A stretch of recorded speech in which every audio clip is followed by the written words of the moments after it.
Welcome to the Blockbusters and Birdwalks podcast. I am the curator, Garrett Chaffin-Quiray. Today we have a conversation with a friend, Ed Rosa. That's me. Hi. My filmmaking partner and I have a YouTube channel, Toothless Richard Productions, where you can see a number of our short films.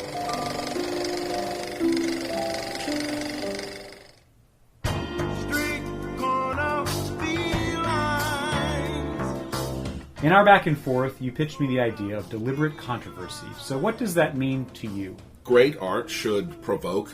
It isn't up to people to tell the artist what they want. So looking at films where the filmmaker seems to have gone out of their way to be deliberately provocative for one reason or another. And the films we'll be watching are Dragged Across Concrete, Last Tango in Paris, Ilsa, She-Wolf of the SS, Basic Instinct, Monty Python's Life of Brian, The Last Temptation of Christ, Bamboozled, and 2000 Mules. My Dragged Across Concrete story begins with the fact that in the movie group that you support through hosting and that I frequently attend as a guest, I made us all watch Bone Tomahawk. Loved it. And it's by a filmmaker called S. Craig Zahler. It's a Western. It is a reconstruction of old myths, which I think is very thoughtful and provocative, and it's filled with really, really intense violence and incredibly rich conversation. That same pattern goes through Zahler's second movie, Brawl in Cell Block 99, I think is its title, which is also where he finds his angel collaborator, Vince Vaughn. Right. Equally brutal, equally talkative, equally genre-bending, and self-critiquing as it unravels.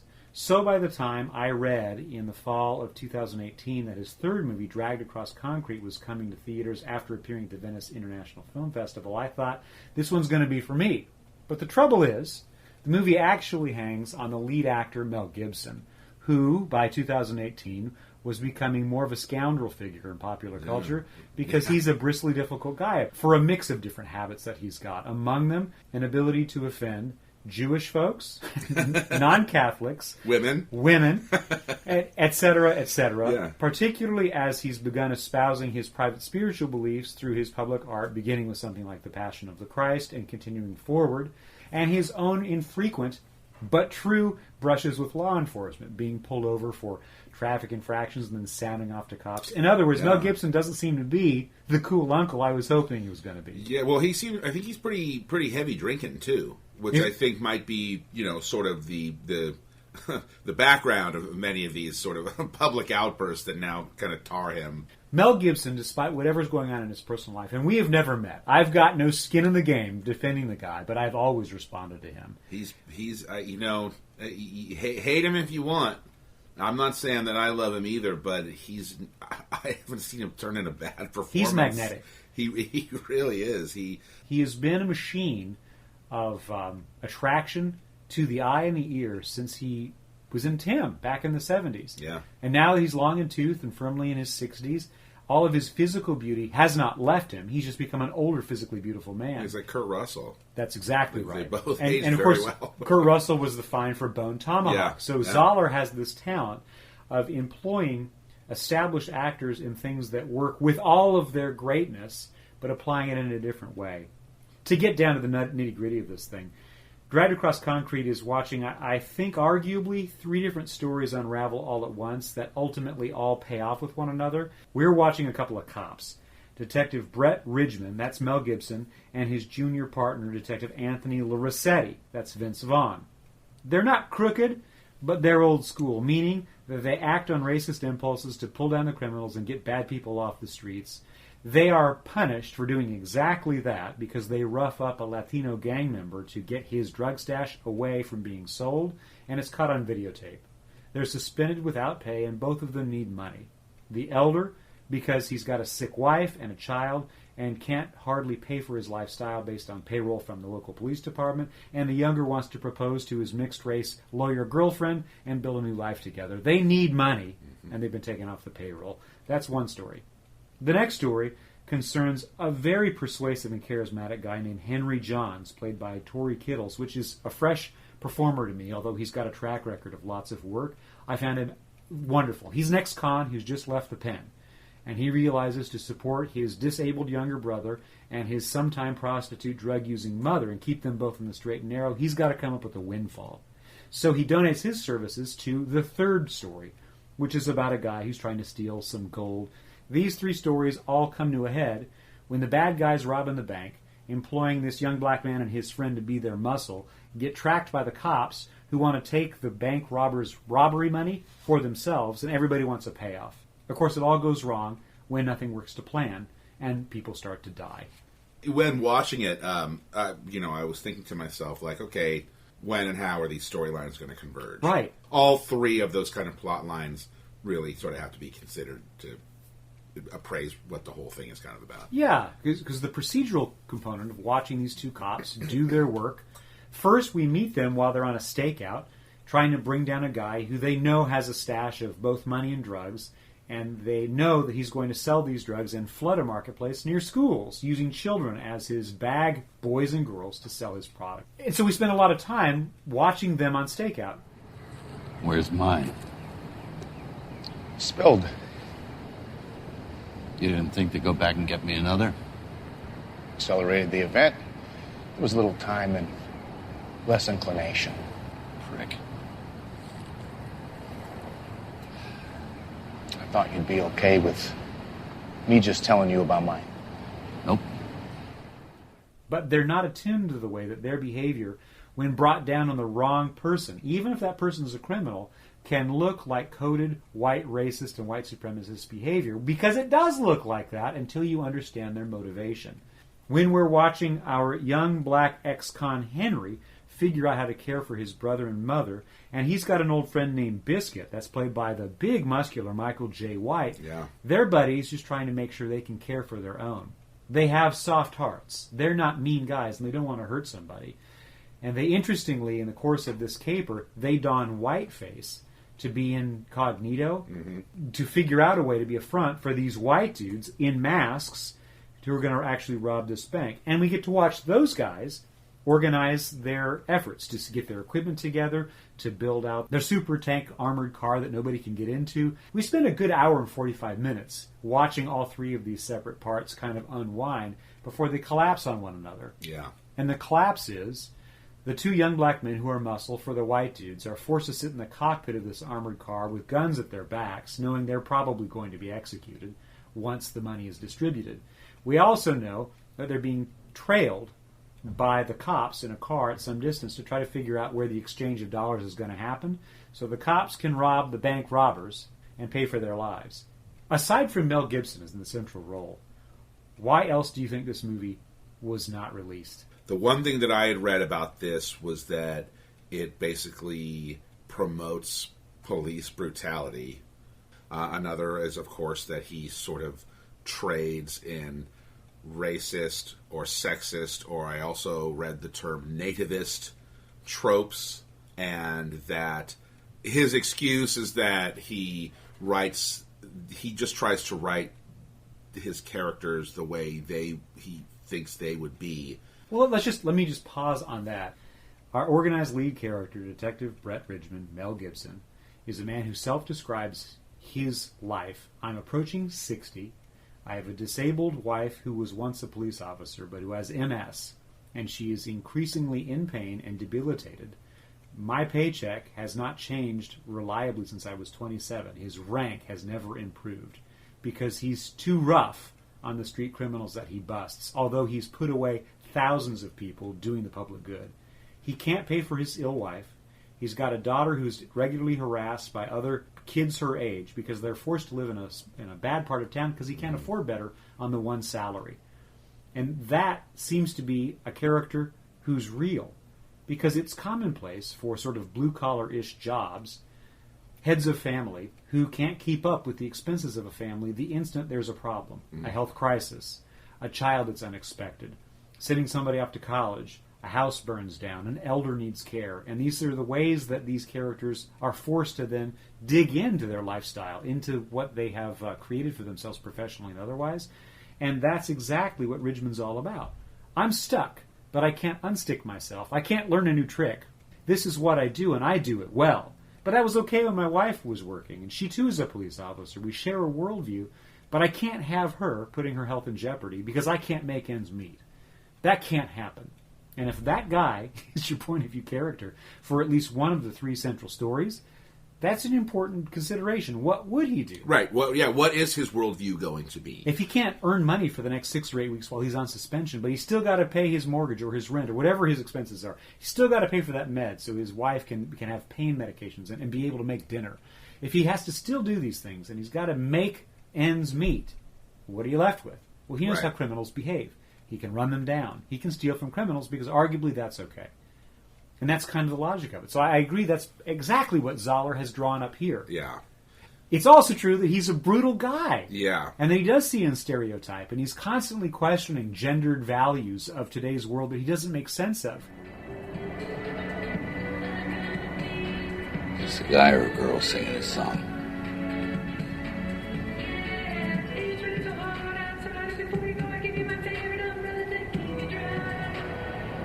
Can't tell.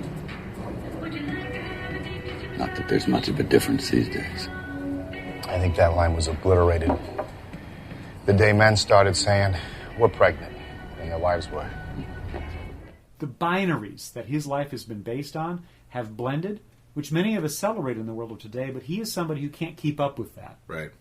And he doesn't feel badly about it because, well, he keeps the bad guys off the street. Right. And bad guys should be harassed. Right. And they should be disturbed and Right. dislodged and treated badly because they're bad guys. They're bad guys. There seems to be, in recent times, with the the push for defund the police and this kind of stuff, this sort of notion that there are no bad people out there, but there are only bad institutionalized things against all these poor people who aren't bad. They've just run afoul of like a crooked justice system. Right. A system that creates levers of advancement and loss. And if you're always on the loss side of that, the quickest way to advance is to sort of skirt the system's rules, which of course the system can't allow, so you need law enforcement. Right, right. And Mel Gibson, Detective Ridgman, is certainly a character who doesn't buy that for a second. His truth, based on his life's work and his experience, is that no, there's lots of really bad people, and they need to be dealt with appropriately. Now, I was thinking about that when I pushed off of this movie and finished watching it, thinking about our upcoming conversation. What do I have to say about this? Would I invite somebody to watch this based on my reaction? And I think it's a yes. It's a definite yes. But that has to be bracketed with all kinds of conditions. Because this is not a movie most people are going to sit through. Both because it's extremely long. Yeah. For the amount of material that happens. The plot it's not that it's thin, but the plot, it can take 20 minutes to set up a plot point. Yeah. We don't get to the real meat of the action for probably the first hour and a half, hour and 45 minutes until, bang, finally everything sort of jumps off. And I know that can test the patience of a lot of people. And I'm sure that it has and will for the very select few number of people who are going to pull this off the shelf or stream it or borrow it from a friend. Yeah. Now, when the violence does jump off, it's quite fast and really, really graphic, but it's also, given how long the movie is, the violence is also pretty fast-moving. Yeah. I'm thinking about it's almost a silly supporting character. Jennifer Carpenter plays Kelly Summer, and she has collaborated with Zahler before. She has a small role that takes up a lot of screen time in her section of the story. It just kind of gets dropped in the middle of things. Yeah, it's really kind of weird when it comes up. Yeah. And you were just kind of like, oh, wow, he really likes introducing like brand new characters. She's a bank teller or bank worker in the bank that's about to be robbed, and when the robbers show up to rob the bank, she gets entangled with them, and she's executed. It happens so fast that on the one hand you can't believe, wow, this named actress who's kind of got some weight, she has been the headliner in small movies, she's been on TV, she's a comer. They're going to just evacuate her from the movie in a couple of seconds when she's finally murdered. Almost as quickly as she gets there. And it is that fast. There's another sequence later in the piece when Henry's friend Biscuit, the two of them are, of course, muscle for these white bank robbers. Biscuit is shot up. He's going to die. and he's trying to explain, please tell my mom that I love her, that kind of a speech. Right. And he's just suddenly blasted and he's just gone. But he's swallowed a key that's important to unlocking the vault of monies that these bank robbers have stolen. And so they drag his body into their armored car so they can open up his belly and find the key and unlock the box. It's gruesome. Yeah. It's largely in shadow, so the specific details aren't that specific. And why you have to spend time studying this it's unnecessary, but in a way it's kind of, ooh, goody, we're going to watch something gross to watch something gross, which I admittedly understand you don't need. Well, in a filmmaker, I mean, you've got a lot of power, really. When Right. you have a captive audience, and you can really put the screws to them. And by that point, you're 2 that hours can be in. really fun. Yeah. You know, I mean, from my own experience, getting people to walk out of a film because it was so off-putting, we were stoked. Yeah. We were like, yes, we did it. We hit the mark. You know, so that's, I mean, you want your art to provoke a reaction, so it might have been gratuitous, but certainly, I know I was squirming in my seat. I found a lot of the movie works that way.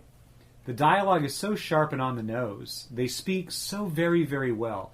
There's that phrase, maybe we've talked about this before, esprit d'escalier. Right. French phrase for you learn and think up the phrase or what you should have said in a controversy After the fact. Right, it's too late. These are characters who don't have any problem springing exactly what they want to say, and often very interesting language as they need it to be said. Right. It doesn't happen later. It happens in live conversation. So it can be a pleasure to listen to Vaughn and Gibson banter almost as a married couple. Amen. I've been listening to and smelling that for the last 98 minutes.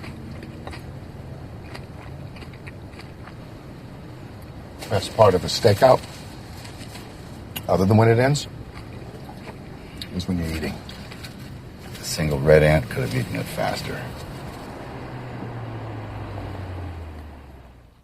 To be in our time, in our year, and not make a reference to Quentin Tarantino is foolish. Yeah, I you know, really, I don't even consider Pulp Fiction to be among his top films, not let alone his best, and yet, still, here we are, almost 30 years out, and we're still seeing the ripples. Yeah. A big word that comes to mind when I draw that comparison, because I've heard it so many times to so many different filmmakers over so many years that I'm tired of it, and so I reflexively don't want really to say this to you. But what Tarantino gave young artists roughly our age and younger, what he gave us was permission.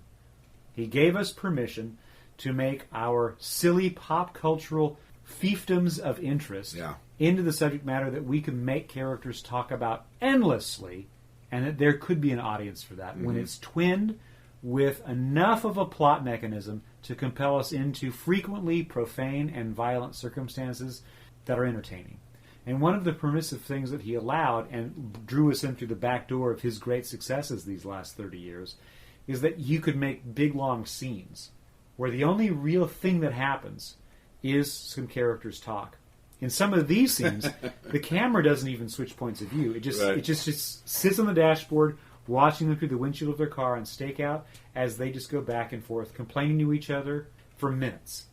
But the next thing that it gives us is a willingness to regard the fact that human conversation can be as plot interesting as a car chase. When people who are skilled at delivering dialogue, in other words, very good actors, can really do the job, and these are good actors, it's enough. It's enough to watch them raise an eyebrow at one another. Human interaction on a very, very closed scale of very specific activities can be equal to or better than watching a tank shoot an airplane out of the sky. Right. That is plot, but not the way most people observe and think about what makes a good movie good. So this movie takes that permission that Tarantino bequeathed all of us as Grandpa Tarantino and makes that really what the whole thing is about. It doesn't borrow the convoluted narrative pattern of a puzzle, because this happens in sequential time. Yeah. It's very conventional that way. But it does involve 3 separate strands of story that eventually collapse on one another, each of them with long sequences of people just chewing on words. Mm-hmm. You have to accept that. Yeah. And, you know, that's going to be off-putting for some people, but I think for other people, it's just, they're going to love it. I mean, in the end, what's Dragged Across Concrete about?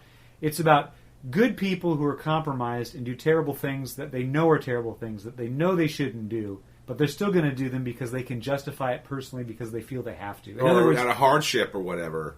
And there's always an excuse, but they've decided that their excuse is finally the thing that's going to let me loose. Which is really, it's funny because I didn't really think of this as a noir, but when, because I do consider myself a fan of classic noir, I watch quite a bit of it, that really is sort of the central conceit.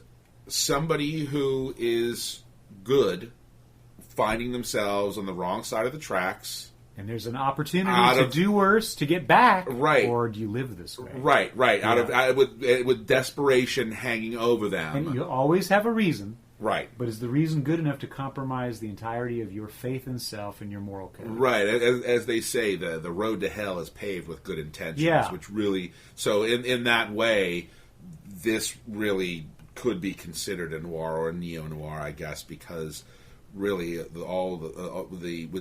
not the actual heist guys themselves, but the cops and the ex-cons really both are doing bad stuff out of a perceived necessity. Yeah. An additional feature of this movie I really enjoy is that our leads just die. Not that it was telegraphed or the film was poorly written or they give it away early, but I just knew... At least they're going to die. They have to die. There's just no way. And indeed they do. So to give away the ending, if you don't want to hear... Spoiler alert. Yeah. Henry, the surviving muscle of the crew, is the one who survives all of this. Vince Vaughn's character, Anthony, he's killed through a hostage who's forced to murder him or have her family murdered by the bank robbers. I know it's getting complicated, but the fact is, we end up thinking Ridgman and Henry are going to walk away with all of the money after they've exterminated everybody and they're the final survivors. They're going to equitably cut the pile. They don't, because they don't trust each other. Henry emerges the victor. But he agrees, as Ridgman dies next to him on a car bench, that I'll look after your wife and daughter. And in the end of the movie, it's ultimate sequence. That's exactly what he does. He takes all of the gold and sets himself up with a palatial estate. And he sends the way of Ridgman's widow and daughter a small box of gold that they can use to remake their life. And they indeed seem happy. I do admit it was a little hard for me to swallow, because certainly it's not as if the hunt for that gold just stops. Yeah. And I don't know, I've never tried to fence gold myself. Right. But let me then bring in the satisfying part of that unsatisfying ending. That we watch Henry and his younger brother go play games in this magnificent wall of games. And they decide they're going to play the old game they used to play when they were poor, called Shotgun Safari. Where we go into the song Shotgun Safari as written by our director and several collaborators and as performed by the OJs. Right.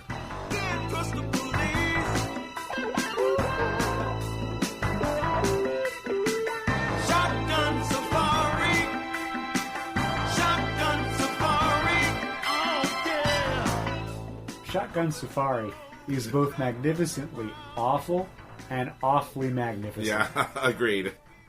If a person makes submission to the permitted kind of deliberate controversy that Zahler is trying to put us through, which references a lot of other filmmaking patterns that some of us are aware of, and allows us to digest this very amoral environment of formerly good men descending into crime for reasons they rationalize, which we know are bad, only to come out destroyed by it, we can have a deliberately great experience. Yeah. But if we don't do all of that, what we're left with is odd set pieces. Yeah, that was boring. Yeah. The whole thing has to be consumed at once in the way it's supposed to be in order for the whole thing to work.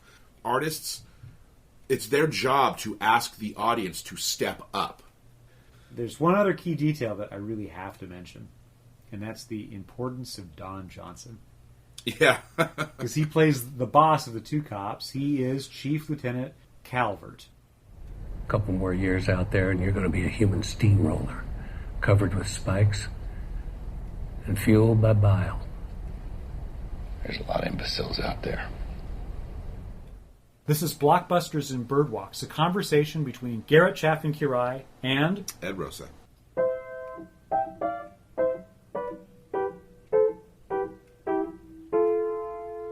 Boop boopity doo.